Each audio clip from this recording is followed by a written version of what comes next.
हा एवढं तडकाफडकी कशा पाय बोलवलं आम्हाला? मॅडम अहो खबरच तशी आहे. सांगा की पटशिरी. घरचे पोलिसात जायची भाषा करतायत. पोलिसात? कशाला? तुमच्या विरुद्ध तक्रार करायला. का? आम्ही काय केले? संक्रांतीच्या दिवशी जे झालं ते ताईने आणि बाबांनी खूप सिरियसली घेतलंय. ताई म्हणत होती भुवनेश्वरी मॅडमना खडीच फोडायला पाठवणार आहे. अजून काय म्हणल्या?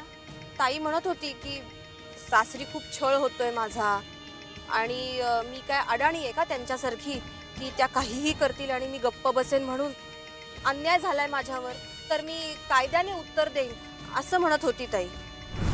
आणि ती हे असंही म्हणाली की जे काही असतील ते सगळे कलम लावून मॅडमना मोठ्यातली मोठी शिक्षा होईल हे बघेन मी. मॅडम अहो हे सगळं पोलिसात जायचं म्हणतायत आणि तुम्ही एवढ्या नॉर्मल कशा काय?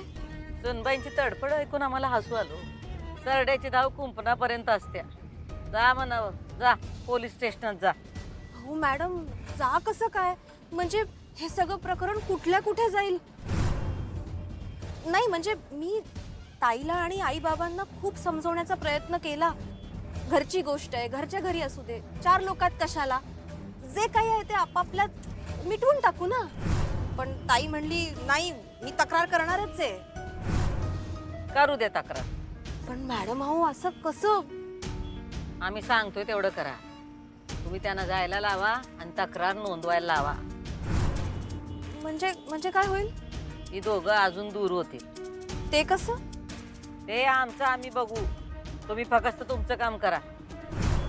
पण मग माझा यात काय फायदा आहे ना? हे घ्या घ्या, यो तुमचा मोबदला. लागा कामाला. काम झालंच म्हणून समजा. आणि एक अजून सांगायचं राहून गेलं. सांगा की. बाबांनी ताईला तंबी दिली आहे की सासरी परत जायचं नाही म्हणून. मग त्यांचं काय म्हणणं आहे याच्यावर? ताई म्हणाली की अधिपती आले तर मी येईन.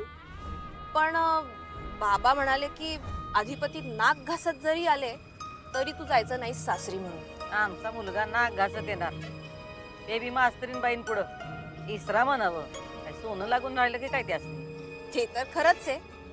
पण हे बाबांना कोण सांगणार ना? बाबांना असं वाटतं की ताई खूप ग्रेट आहे म्हणून तिला सांगतायत की फॅमिली बरोबर राहू नकोस, वेगळं राहा असं.